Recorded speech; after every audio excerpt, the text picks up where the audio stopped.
Tonight's show is brought to you by our supporters on Patreon, Bendetti Optics, and you, our listeners. And I'm pretty sure that both of our souls fell out of our butts that night, at that moment.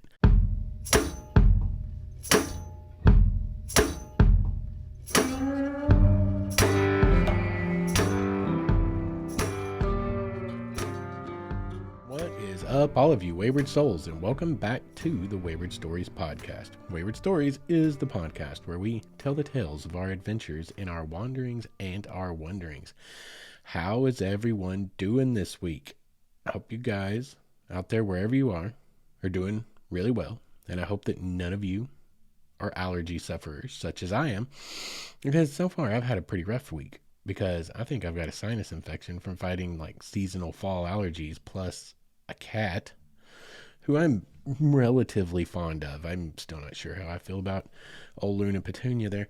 But right now it's killing me. So my voice may sound a little different tonight. So just please bear with me, because we got to push through. The show must go on. You know, I've missed a few drops here in the last few months for various reasons, as many of you have noticed. And I just want to say that, I wanted to get it out tonight, because there's a lot going on over the next couple of weeks for me. And I didn't want to miss another drop. Not this soon after missing a previous drop. Anyway, we're going to talk about some really fun stuff tonight. We're going to talk about riding trains. But before we get into that, I just want to remind you guys, our little bit of housekeeping here.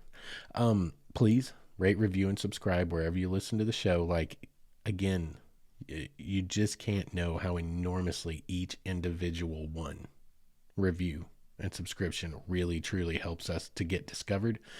And the same goes for YouTube. And you guys, please, by all means, share those videos, share the podcast into your groups. I can see when that happens sometimes, just from the uptick in views and listens, and it's just hugely helpful. So you guys get to listen for free. So if you feel so inclined, you are more than welcome to compensate me by sharing me, and especially word of mouth. Anyway, but you also don't have to do that. The stories are always free around here. So anyway, before we get into the actual specific part of tonight's show that we're going to talk probably the most about, because it was a very particular excursion train ride right here through our Ozark Mountains on the Arkansas and Missouri Railway. They have one of the longest, and probably, I would say, as scenic as anywhere, except maybe the Rocky Mountains, like up in Calgary, around Canada. They've got some Banff, places like that. But like, of all the places here in the continental U.S., this one's top tier. It's top tier, and I think people sleep on it. It doesn't make a lot of the top 10 list, as I did my research, and that kind of blew my mind, because I was looking at some of the ones that did make the top 10 list, and I'm like, yo, this one's 3 times as long, just as beautiful. I'm looking through these pictures. I'm like, there's like, people sleep on Arkansas, which is happening less and less and less, granted, but like in a lot of places, in a lot of areas of tourism, etc., I think people still are. And I don't think enough people realize that we have this awesome, like, all day excursion train ride. I mean, it's only like 3 hours going, 3 hours coming, but you get a big layover in a super cool little town we're going to talk about later. It's really neat.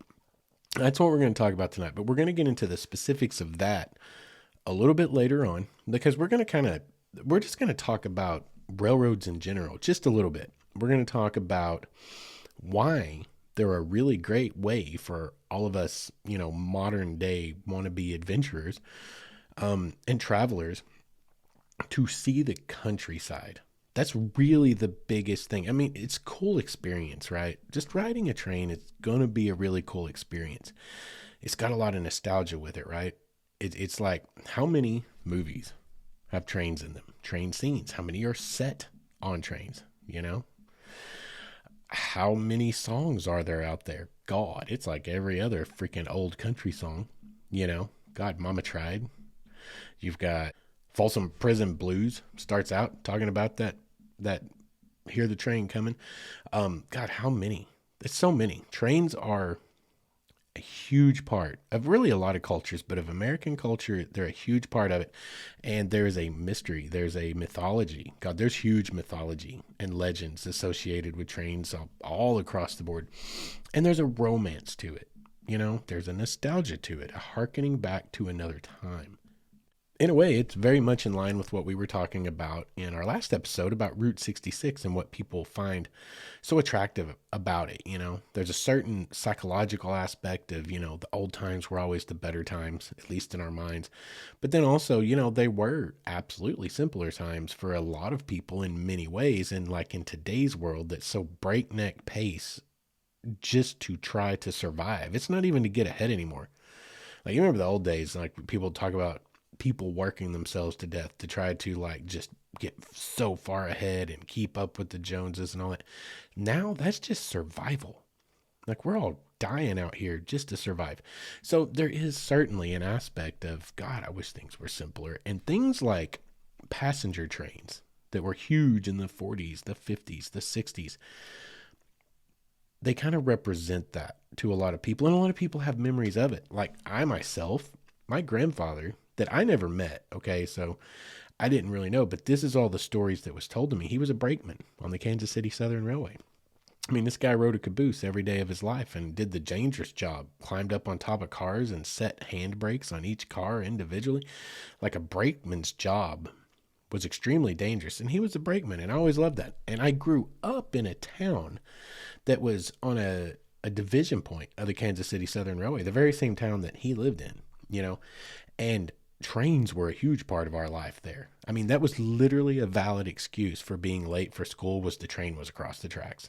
And there's a lot of you out there that are going to recognize that from some little town that you're in, always trains, and you'd hear the whistle late at night. You'd be laying there, go to bed, and railroad tracks are 1.5 miles away, and you would hear one of those late freight trains rolling into town. You would hear the horn.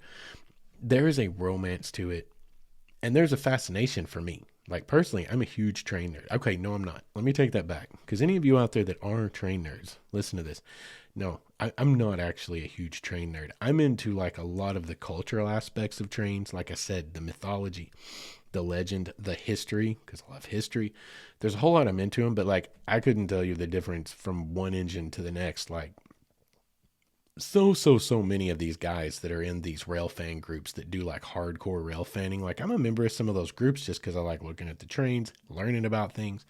A lot of history gets shared in those groups, but I'm not, a geek in the sense that I know all those things. I don't want to take credit like those guys for those guys, what they know how to do, because they know stuff like God, down to like production runs. This one has ditch lights in this location, and it's crazy how much they know. It's really impressive.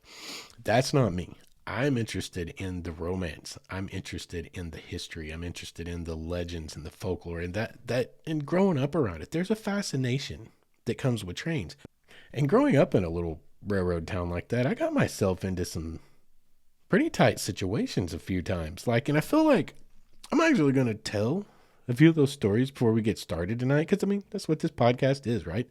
It's all about telling stories, wayward stories. It's right there in the name. So I actually have a small handful of stories about things that I may have done that were very, very stupid, possibly illegal, actually definitely illegal, federal property. But I'm thinking the statute of limitations has run out, and I'm 43, and who cares? But I will preface it before I tell these 2 or 3 little stories here. Kids, don't try this at home. Nobody should do this. This is stupid. Okay, I'm just telling you right up front, it was stupid. But that's the mind of a teenage boy, right? You do stupid things. So anyway, again, division point on a railway town, in a railway town, on a major Class 1 railway, a Class 1 railway, which is a major railroad, Kansas City Southern. And there are trains everywhere all the time. They had a classification yard, a small one, it was all this stuff. There's a lot of train action there. And so we would go, because we're always interested in getting into strange things, right? Ooh, that's cool. Let's check that out. Because back in the 90s, we didn't have cell phones. We didn't have much for TV down there in the sticks like that. If you didn't have cable, which most people actually didn't, you got maybe 1 or 2 channels over the air, right? There was nothing to do, is what I'm getting at, in the mid to late 90s in small town America. And so we got into a lot of stupid stuff. Well, one of the things we used to do is there was these really cool through truss railroad bridges out, on the peripheries of town, heading down into the Ouachita Mountains. And so we would, jump off of them to swim in like the Black Fork River. I remember a guy who like broke both of his ankles because the water was too shallow, and he jumped from like halfway up the freaking side trusses. Like, we did a lot of things. We fished under them. But anyway, some of the stupidest things I ever did involved trains. And one of them was, okay, a steel truss bridge is like a big open, bridge, but it's got like, if you don't know what I'm talking about, you've definitely seen one. You just may not know what it's called. But anyway, it's like one of those that's like a portal kind of thing. It's got the structure is up over the top. The train goes through it, and they're kind of lattice work. They kind of look like old connects or something like that. Anyway, those are usually have this cross-hatched lattice work that goes up these cross members. Sometimes they go straight up and down. Sometimes they're kind of at an angle. But anyway, those little cross hatches make perfect little ladder steps where you can climb up and get on top of a bridge. And that may or may not have been something that one of my friends and I used to do in the middle of the night is, park down on the Corps of Engineers land and walk out on the bridge and jump out on a cross member and climb up to the top of the bridge and watch trains go under, which was like, oh my God, it's so dangerous. I would die if like my own child were to do something like that and I knew about it. It's mind-boggling, the things we did. But what I remember is this bridge is like probably, I would say between 30 and 50 feet over the Poto River, which is just nasty mud soup, which is terrifying in and of itself. But I don't want to say specifically, because how do you judge height from that height? Everything looks way higher when you're on top, but that's like from the deck. But then you could go up over the top, which is probably another 20 feet high, right? The part the train say passes under. So you're like, at least I would say minimum 60 to 70 feet off of the water, like 20 feet off the deck, 40 feet off the water, maybe way up there, plenty enough to kill you. And the trains would go under. And these bridges are built in the late 1800s, right? They were so overbuilt because steam engines used to weigh so much that like now they didn't really have to do a whole lot to them except to keep them maintained, because the newer diesel engines, as big and huge and heavy as they are, weigh like a fraction of the weight of the old steam locomotives. And so they're like good to go. So there's like 100-year-old plus bridges all over this country with modern rail traffic just cooking right across it. Well, you'd get up there on top of that bridge and see, now I didn't have the guts to climb up on the top, because what it required is at the top where all these beams would meet or whatever, what it essentially required was once you got to the very tippy top, you had to like reach up, grab the top of one of these I-beams that crisscrossed or whatever, one of these structural beams, and you had to essentially hang out over the rails below you, 15, 20 feet below, and then pull yourself up only with upper body strength, and then somehow balance yourself to get on top of the beam. And I didn't have that kind of upper body strength. I was a fat kid anyway. And I was like, I just wasn't doing it. I was like, I'm going to do that and I'm going to die. And it's actually probably fairly certain that I would have died had I done that. But my friend, who will remain nameless, he would. And so anyway, these trains would go under. And it was amazing to me how these old metal truss bridges, how far they sway when a train is going across them. Because I'm up here literally hanging on this lattice work as high as I can get without risking my life to get upsetting on the very tippy top. My arms are like, I've got my arms curled through the lattice work. I'm not coming off there. But this bridge would start swaying once the train hit it, clack at it, clack at it, clack at it, clack at it. And the bridge would just start this like slow sway. And I remember one night doing that and the moon was out. And I could see down to the water below me, which it's like I'm either going to the right if I were to fall, I'm going to the right, onto the train, onto the tracks, or onto like the trusses below me before I bounce and end up down in the river. But as I'm swaying back and forth, I swear we were probably swaying 5 or 6 feet, laterally, horizontally, back and forth. And I was like, that is just terrifying and mind-boggling. But oh my God, was it a rush? You talk about an experience. Anyway, we stopped doing that because one night we did that and my friend had shimmied out on that crossbar, was right over the top where basically the engine would literally pass directly under him. And he was just sitting there waiting. And it's at night. And I'm over there where I would traditionally be, like a sissy weasel. Anyway, that train was coming. And I suspect, actually I know because there was no other reason for him to do this, that engineer saw us up there. because right about the time that first engine passed underneath us and directly underneath my friend, he hit that giant horn. And I don't know if you've ever been anywhere near one of those. They're loud. They're extremely loud. Imagine being like probably less than a grand total of maybe 10 feet from the actual horn itself at ear level. Like not even on the ground where it's 15, 18 feet above you, but like literally right next to it. That's what happened. And I'm pretty sure that both of our souls fell out of our butts that night at that moment. Which, thinking back, it's like, oh my God, that railroader thought, I'm going to have a good time with this. But he probably wasn't thinking ahead. These are stupid kids. What if one of them freaking startle them so bad doing this, they fall off the top? Like, anyway, we would have deserved it had it happened, I'm sure. But anyway, probably wasn't thinking that through when he did that. Or maybe he was. Maybe he just really, really wanted to make us pay for trespassing on federal property and, would have made him have a bad night if one of us had gotten killed. They got to shut that dude down, and it's a bad deal for those guys. It was stupid, but that's what you do. You don't think ahead when you're like 16 years old, 17, 18, right? And then there was a night I rode a train through town, and this story is epic, but I don't know if I want to tell all of it because this really is incriminating. But anyway, let's just put it this way. We were doing something one night that was not entirely technically illegal because we had keys to the place that we were, but it was pretty obvious that no one would be really happy with us being there in the middle of the night, even though we had keys and, basically weren't doing anything wrong. But anyway, the cops showed up and we freaked out. We're like, oh crap, we're in so much trouble. Well, after they shined their lights all through the windows of this building and we're all hidden down the floor, we're trying to figure out what to do, right? And anyway, they go over to our vehicles that are parked across the street at a convenience store. And this is late at night. Remember this. And it's super dark, middle of the night, at least probably right about midnight at that time, midnight to 12:30. And we see them go over there and we're like, well, this is our chance. We got to make a break. And again, don't get me wrong. We weren't stealing anything. We were just wasting time and screwing off basically in this business that we happened to have access to because one of us happened to work there. Just shouldn't have been there that late. But anyway, while they're over there, by the way, small town cops illegally searching our trucks, doors open, pulling crap out of our trucks. We watched this through the drive-through window of this place. But we finally, as PO'd as we might have been about that, we were like, life over limb, we got to get out of here. So we bail out the back door. We beat it. And we literally run through the backyards of all these businesses and places in town. And the only plan we had was get as far away from there as possible for one thing. And we were talking this over, when we got far enough away and we could slow down and we could talk.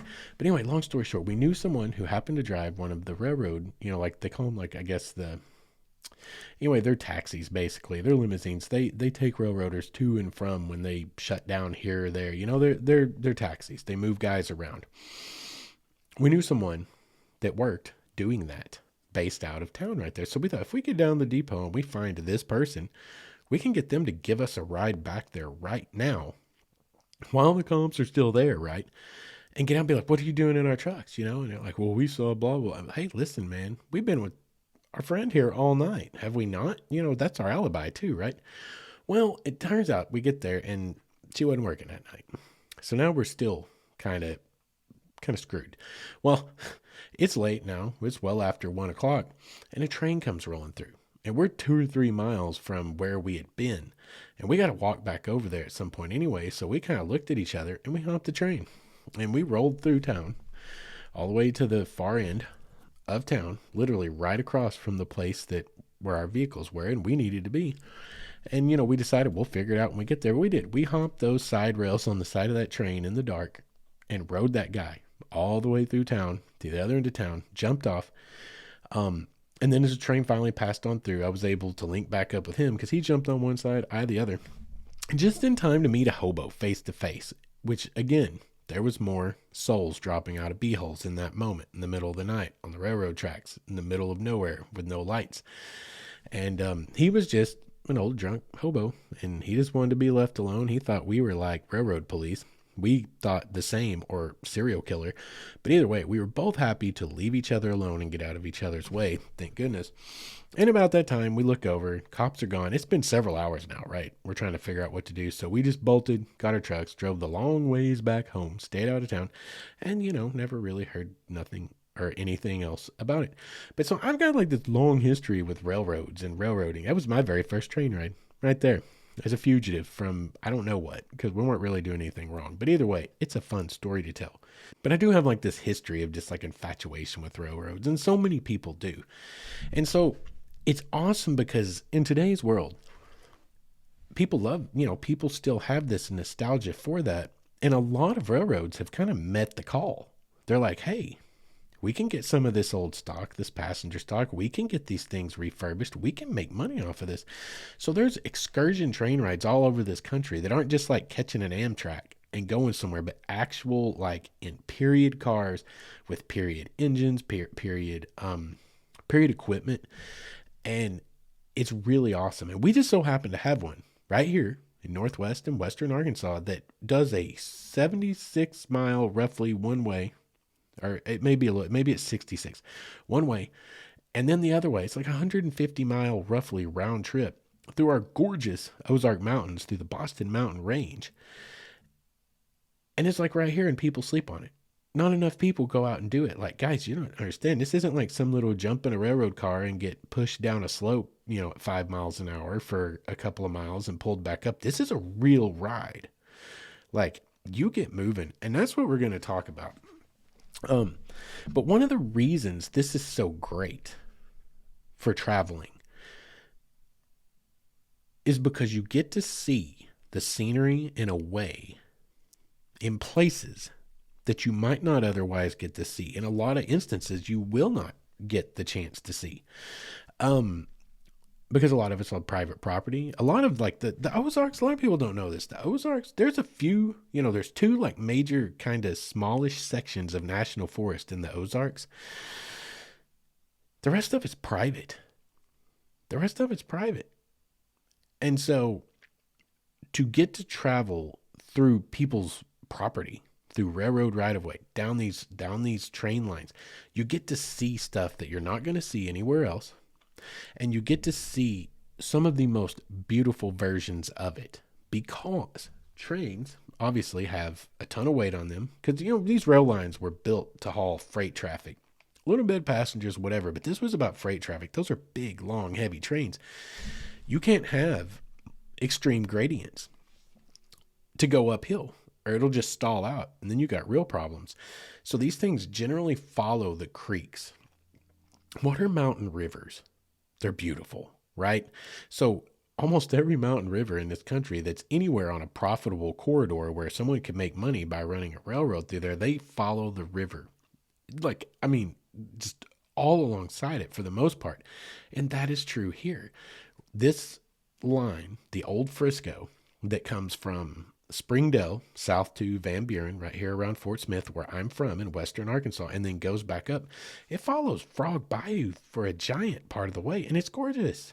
Frog Bayou is beautiful. Any of you guys who have ever seen our Ozark Mountain rivers know it is gorgeous. And so imagine riding in a train alongside these rivers and the bluffs and the trees it's an incredible experience, which incidentally we've talked about many times before, like rail trails, right? Rail trails are awesome. A lot of times these old railroads, they didn't make it. There's a reason it became unprofitable, whatever. But these things are still federal right-of-ways. And they work with like city, state, in Rails to Trails Conservancy. There's a lot of groups that work to turn these into trails where we can go ride our bikes. We can hike on them. You can do a lot of things on them. So rail trails are awesome for exactly the same reason. And I've got a bucket list a mile long of freaking rail trails, y'all. No joke. All over the Northeast, the Rockies, the Northwest, especially. Guys, you got rail trails with these freaking 200-foot high trestles and tunnel after tunnel after tunnel going through the Adirondacks, through the Appalachians, through the Rockies, through the Pacific Northwest. Just imagine that. The Sierras, the Cascades. Imagine that. There are trails out there you can go ride. And most of those, if they don't have a rail trail on them because there's an active line, a lot of those, as I'm learning, more research I do, do have some kind of an excursion train or an Amtrak version of a ride that will take you through there. And my bucket list is like expanding exponentially because these are great places to go explore, and it's going to get you access to some of the most gorgeous, unspoiled scenery you will ever see, because it's not like they run right alongside some, national park or state park. Some of them pass through them, whatever. There's a few that are actually national historic landmarks, which is super cool and exciting. Toltec, Cumbres and Toltec out in New Mexico and Colorado. That one is one of those. And I think the Durango and Silverton is. And some of those are actually national historic landmarks, which is super cool because you can get a whole lot of history. Like you get into mining, if you guys love the ideas of the 49ers, the 59ers, there's so much history up in those mountains, and railroads are what drove that. They were the economic driver that allowed that to happen. And so to ride one of those routes or to pedal it on a bicycle, if it's a rail trail, or hike it, you're not going to get views like that anywhere. So much of it is on private land. It's an awesome way to see these here United States of ours. I think you kind of follow where I'm going. And we've got right here, people sleep on the Ozarks because in this country, we've got the Rockies, we've got the Great Smoky Mountains, the Alps. People sleep on us. And what we've got here is gorgeous and amazing. And this ride is so cool. And we're going to talk about it in the second half. This ride is so very cool. And I'm super excited about it. This is something that I slept on, y'all. To be completely honest, I've slept on it for years. I live here and I've never gone on it until 2 weekends ago. I'm 2 years old. I've never done it. And I think it was I have a certain bias that I'll admit about where I live, my locality. I'm the kind of guy, I want to go see stuff I've never seen before, right? So I kind of myself sleep on local stuff until the last few years. But this is one I never considered. I did not know how big and epic it was. That had never been conveyed to me, right? I thought it was just like a little scooterloo, down the road and back or something. I had no idea how big it was.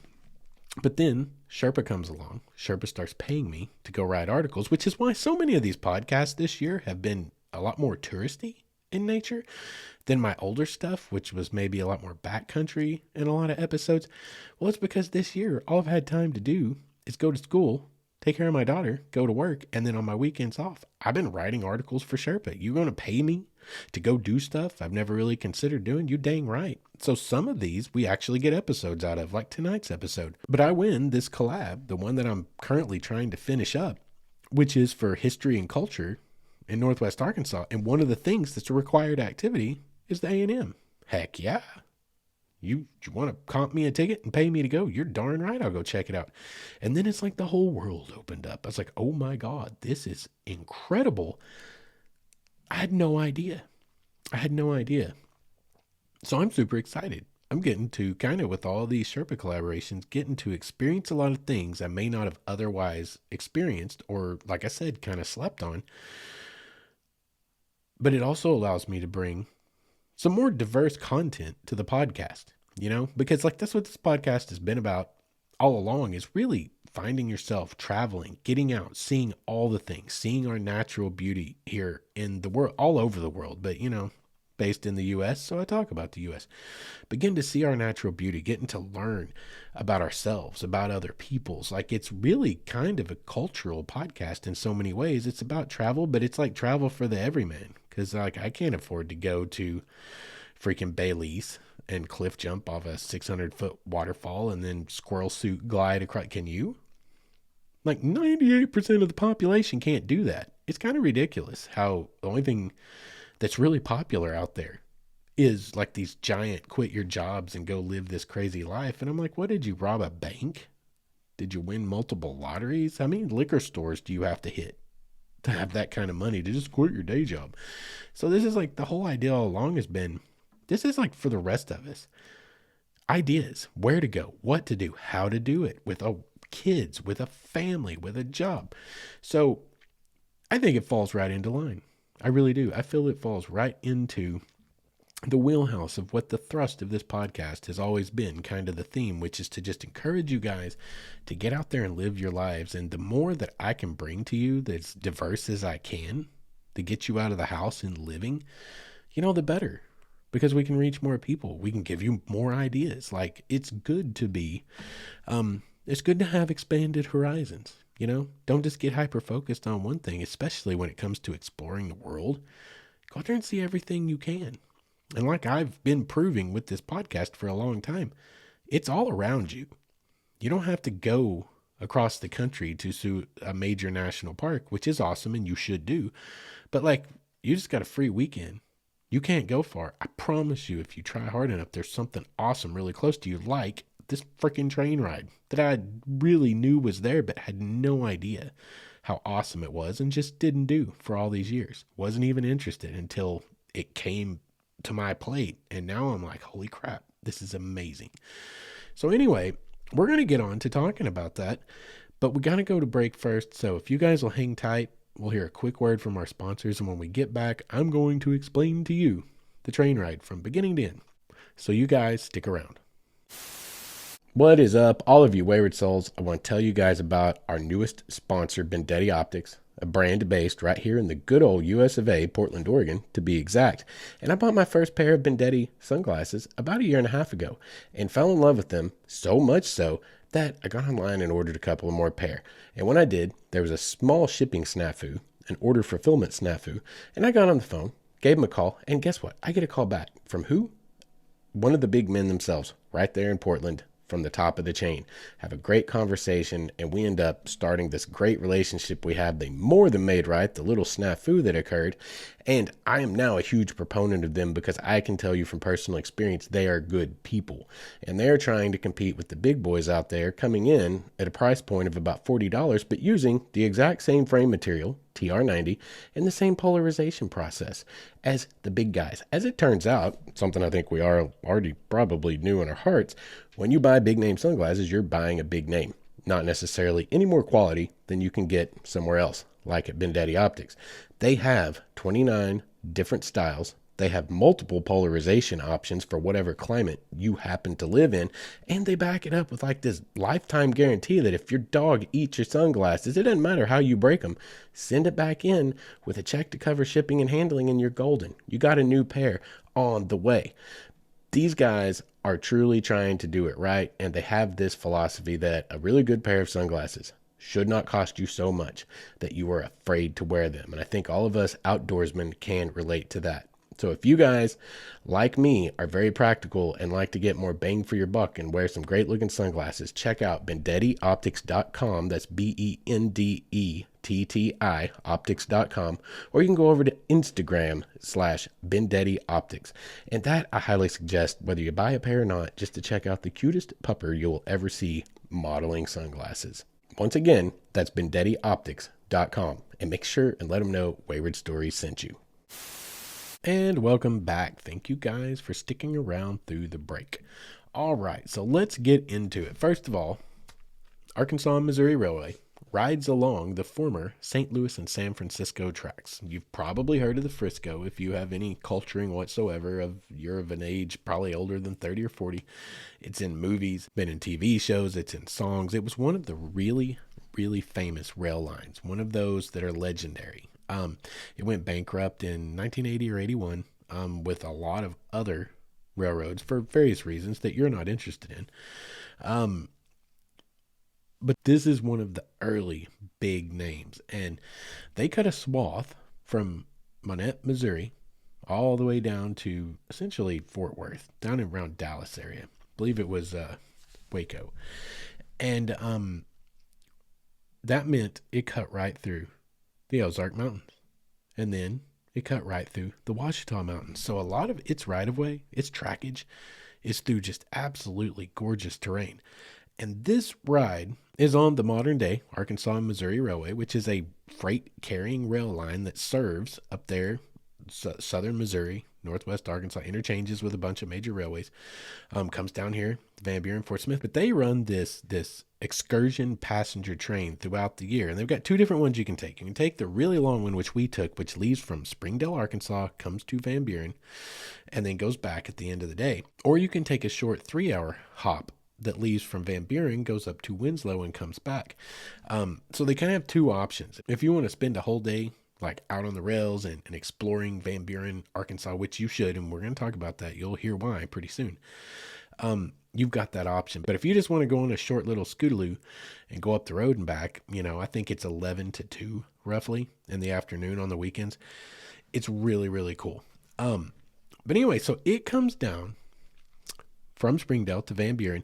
It is roughly 67 miles one way. Takes about 3 hours to make it all the way down, which interestingly on our trip, I think we were running a little hot. Our conductor was talking to us about, it was like, we were kind of asking, like, when do we, how long does it take to get there? How long do we ride down? And this was like halfway through the trip down. He's like, well, usually we should be there about 11, but I think we're going to be a little bit earlier today. This is one of our normal freight drivers, and he's running a little hot today. So we were scooting, which was really, really awesome.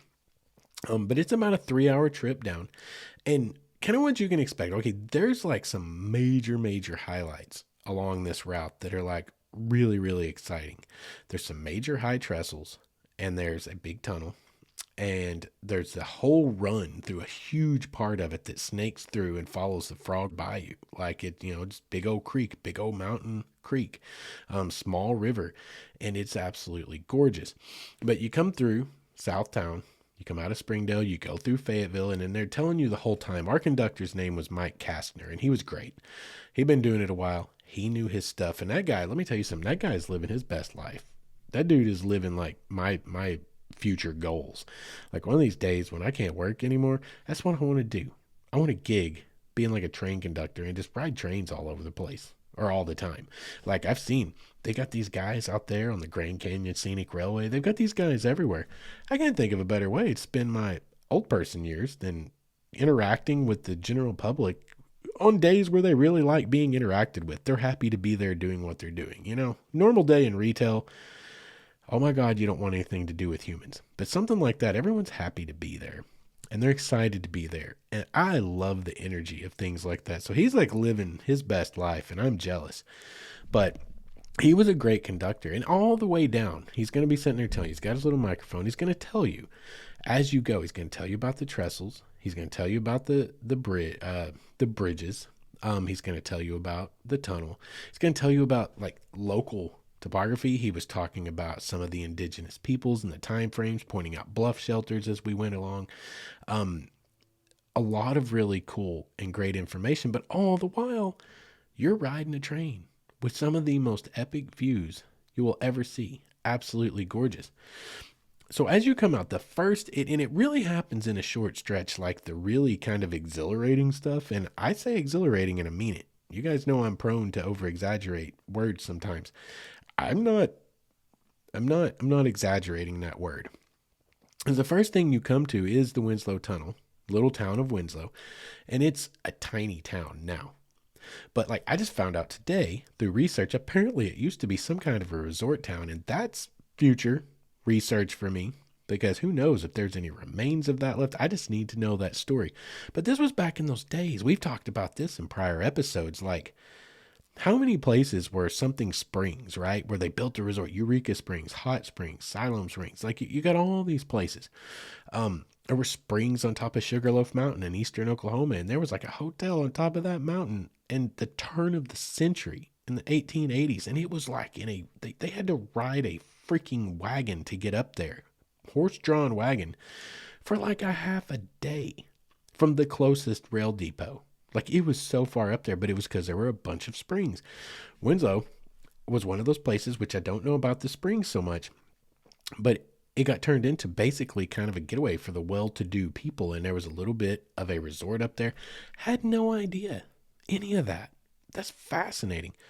But a lot of that stuff sprang up along rail lines because you got to remember before rail lines, from the beginning of America until, well, in the Northeast, like the 1850s and 60s. But as you come further west, the 1880s, 90s, 1900s, there was the first reasonably quick transportation by far. And it could take you places people had never been. And so like, it was a whole thing. And that's where like some of the first tourism industry sprang up, was in these like resort communities where people could ride the train. And the trains, like the railroads were all about it. They would build the resorts. They would create the situation to be able to advertise it so that you would pay ticket fare to go there for a weekend. And then they would make money off of you when you were staying at the resort that they built and capitalized, right? So this was a big thing at that time. So there were like resorts everywhere. If you ever get interested, look up Monte Nee in Northwest Arkansas. It's sad. A lot of it's gone. Now they just tore down one of the last remaining towers just like last year, which was really cool. You could go see it with your eyes. And if the lake gets low enough, you can still see parts of the amphitheater because some of it's underwater, which is super freaking cool. But there was those kinds of things everywhere. And apparently Winslow was one of those. Had no idea. And I got to look into that now. I want to know that history. But you come to Winslow, which is super cool because when we went through, and I'm sure this is probably every Saturday, they had something of a little farmer's market going on. So there's like a whole group of people under this big pavilion just waving, the train's honking at them. And that's probably an experience for them to watch the train pass by from that vantage point. There, it was really neat. But you come to the Winslow Tunnel. Going through tunnels is interesting. Always. Car tunnels, any kind of tunnel. But going through a tunnel on a train is a little bit of experience. Like it's something a little bit different as you kind of move through there at a relatively low speed, clicking and clacking.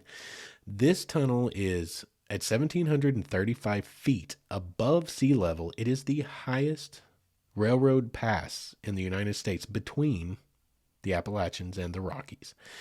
And the tunnel itself is 1,702 feet long. And you're in there for a minute, y'all. And it's fascinating because the darkness closes in around you and you're looking down.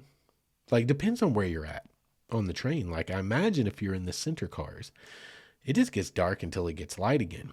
For me, they put us onto the rear car that has the back platform observation deck, which I suggest you do. Yo, you can ride in style, okay? They've got like a observation car. I mean, and that's probably the most expensive. I don't know. But you can get up on the top deck of the observation car and you've probably got the best view all around 360 of anywhere on the train. Well, you have to. Absolutely. And it's comfortable. Like we got to kind of look in it. We got to see the seats. We got to see all that. But like that's probably the best seat in the house. But for me, the experiential guy, and for all of you out there that want the experience, they put us in the back car, which has the observation deck, which means you can just hang out back there and lean against the rail and watch everything go by. And that was awesome.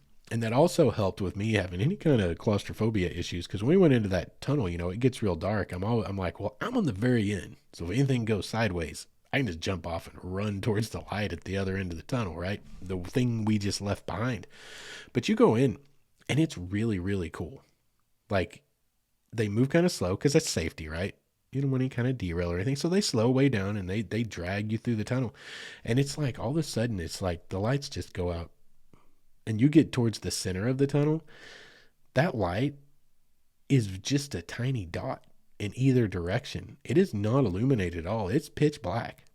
It's pitch black except for those little dots at the ends for just a minute. It's not that freaky, okay? I may have overstated that. It's not that freaky. But I just remember thinking like, I'm glad I'm on the end. I felt like safer being at the very rear of the train.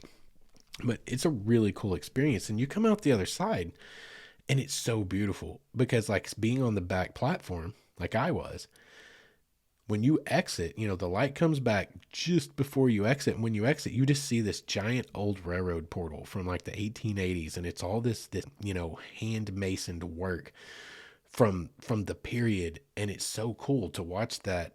And the tracks themselves kind of fading away from you as you go further away. And it's a really cool perspective. Like if you want to see it, actually, go to my YouTube channel, youtube.com/Wayward Stories, and you will see it. And I cut together a video. I filmed most of this. I probably missed half of it because I was filming most of it.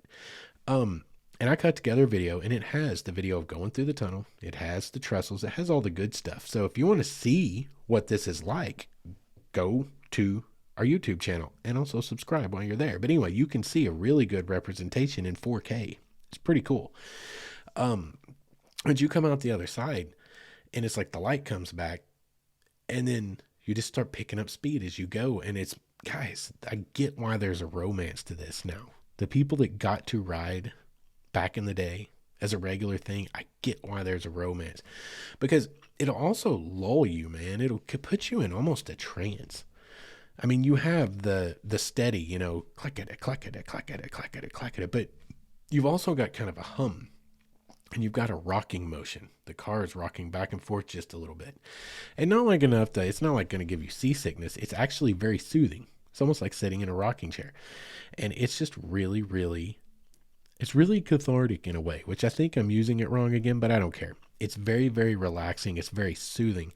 And watching the scenery go by, you're going to see a lot of stuff.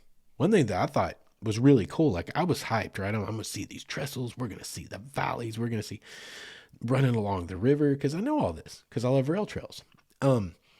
But one of the things that really caught my attention is when you're kind of cooking across the kind of the Ozark Highlands right after Fayetteville, but before you really start into the mountain grade, just the big, huge expanses of fields and the old farmhouses that are out on the distance and running through fields of cows. And that was really bucolic. It was very, very pastoral, as it were. It looked like a painting a lot of times, you know, and you leave it at, I think you all aboard at like 7:45, so that thing can get underway and depart, you know, at about 8 a.m. So this is morning, you know, it's 9 o'clock. The sun's coming up to the east, which is the side that's really open to you at this point. So you're getting all these beautiful views of the sunlight starting to pour in through the valley that you're running through, right? And then you hit the mountains, and one of the first things you hit once you're in the mountains is the Winslow Tunnel. But right after the Winslow Tunnel, it gets exhilarating, as I said. Within the next 2 miles, 2.5 miles, you're going to go over 3 high trestles, and they are in order. Trestle number 1, 780 feet long and 125 feet above the valley floor. And this railroad bridge, this is not a through truss bridge. This is a deck plate girder bridge. I think that's the right, but it's a deck bridge. You're rolling across this old deck bridge, and I'm on the back platform, and literally you look down off the platform and you're looking straight down to the valley. There's no like walkway, you know, there's no pedestrian walkway on there. Like, it's not even that wide. It's like you're literally just kind of perched across atop this thing, kicking it down the rails, and it's like you're going slow again for safety purposes, so it's like nice and easy, but it's an experience, y'all. But here's the thing, and this is why I think you should be back on the deck, because seeing this through the windows could in no way, I think, replace seeing it with the naked eye in the open air, because you're standing there on that platform and you look straight down and you can see the valley floor way down there, and you know it's 125 feet down.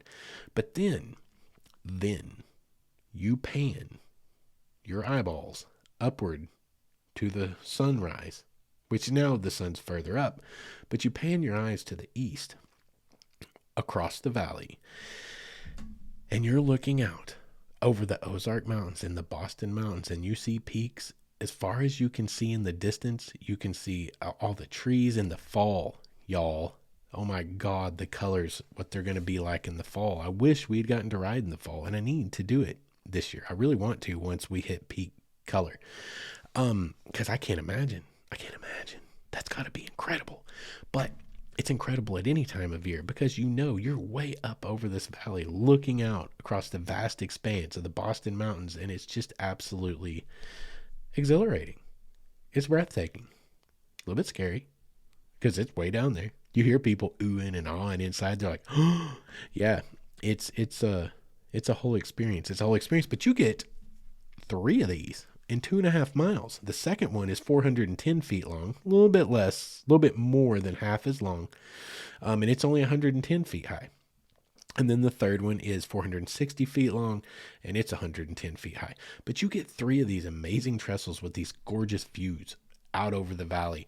And y'all, it's exciting. Like, it's really beautiful, and it's really, really exciting. There's something like 27 crossings, I think, of, oh gosh, was that, I'm going to misquote this. It's either road crossings or it's crossings of like Frog Bayou, like little trestles, like little tiny things. But the further you get south and you get into like the Mountainburg, Rudy, that kind of area, before you get all the way down to Van Buren, you start really following Frog Bayou, and you get to go through some really cool old steel truss bridges, like the one that I just told you a story about in the first half of the episode. A few deck bridges, and you just keep crisscrossing this beautiful, pristine, clear mountain river, and there's bluffs everywhere. There's bluff lines, sometimes back up the river valley. And you're just kicking along, and just the whole time you're just being lulled into like this mesmerizing state and watching all these beautiful things go by you. And it was a really incredible experience. Like, I will say this about riding on the back on the deck car, on the observation platform, which is just a small little area at the very back of the back car. Not everyone can be out there at once. I got lucky, and not that, it got crowded here and there, but basically I got to stand out there the whole time. And I wouldn't have it any other way, but I will warn you of this.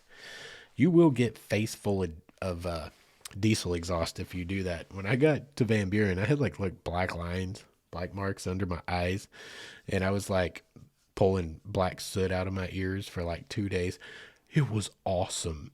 It was so awesome. Like, that's experiencing it. You guys have listened to this podcast long enough now to know how I am. And maybe I'm the only weird sucker on this planet who would be happy to be hiking up the side of a mountain in a monsoon in San Francisco in January like I was. But that's the point. Getting real. As real as you can get with something. If you're going to ride the rails and you can ride on that back platform and you can smell that diesel exhaust to the point that you get black soot on your face because you're just hanging there the whole time watching the freaking trees and the bluffs and the stuff go by at 30 or 40 miles an hour sometimes maybe. God, that's really getting to experience the wind in your face. Like, God, it was so awesome. It was so awesome. So just be warned, though. You should definitely ride the rear car, in my opinion. You should definitely ride the platform, in my opinion. But just know, you're going to have a little bit of natural mascara under your eyes. That is going to be a little bit tough to get off. Anyway, so you ride all the way down. You get to Van Buren around 11 a.m., and then you get a 3-hour layover.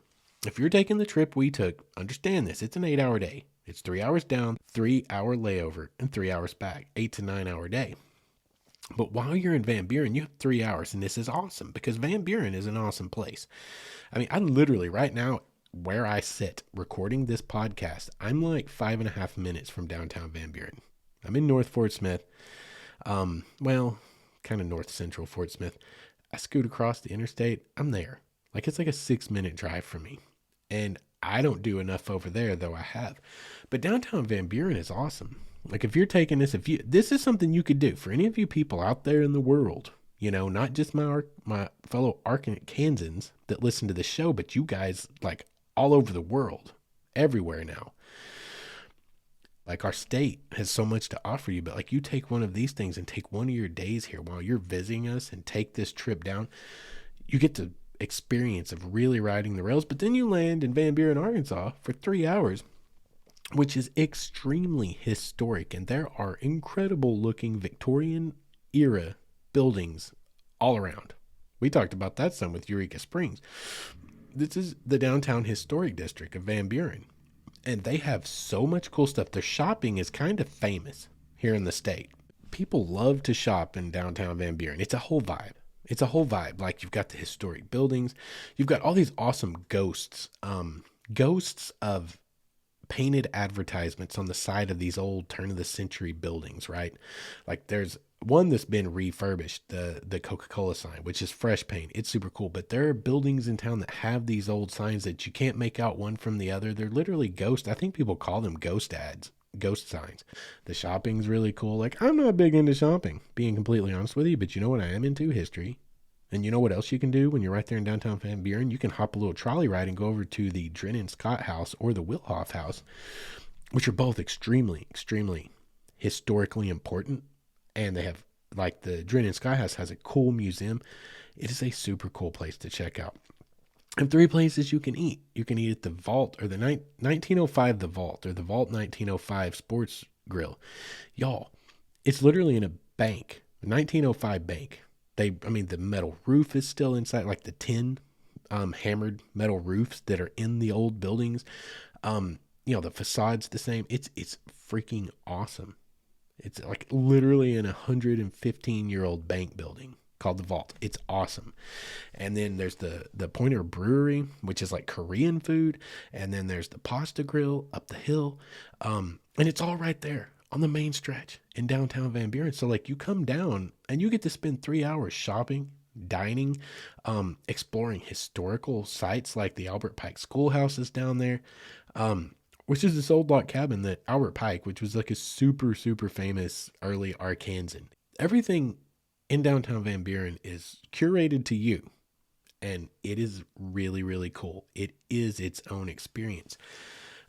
So it's kind of a win-win proposition all the way around, right? You get an awesome train ride. You get to go have a killer lunch somewhere, downtown Van Buren. You get to shop around for different things. You can go explore some of the local history. Really, if you're into photography, it's pretty killer, y'all. Like there's a couple of buildings. There's several buildings that are historic in downtown Van Buren, but there's at least one that I'm not even going to attempt to describe it to you. It's got minarets on the roof. It's like freaking Victorian, but it's like almost kind of Art Deco in a way. Like it's a visual cacophony of things happening, and it's just fascinating to look at. So bring your cameras, be ready to take photographs, because downtown Van Buren is very, very photogenic. But anyway, let me give you a pro tip in case you do this. If you can hold off when you jump off the train, when you disembark around 11 a.m., you're going to be hungry. You just are.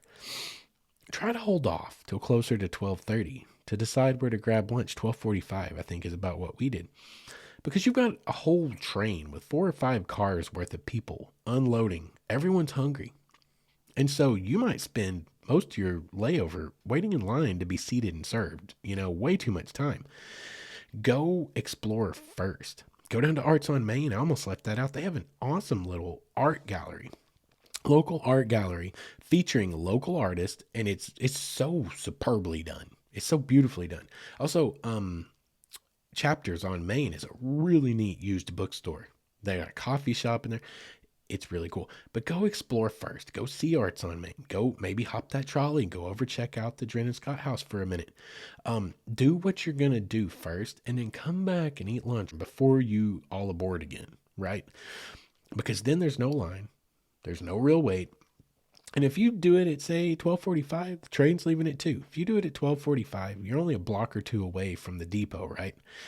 You have plenty of time to get your food, eat, not in a hurry, and still get back in time. But you don't have to wait in lines. You don't have to sit there. And essentially, if you do it the other way around, you might not get to do that much exploring. You might spend 2 hours just getting lunch done. So, pro tip, just consider that when you go. And also pro tip, like if you're like me and have really bad allergies, or you have any kind of, say, medications you need to take, you're out for 8 hours away from your car. So bring your little man purse, like I have, my little tactical medical bag that I use as a man purse, or whatever, your backpack.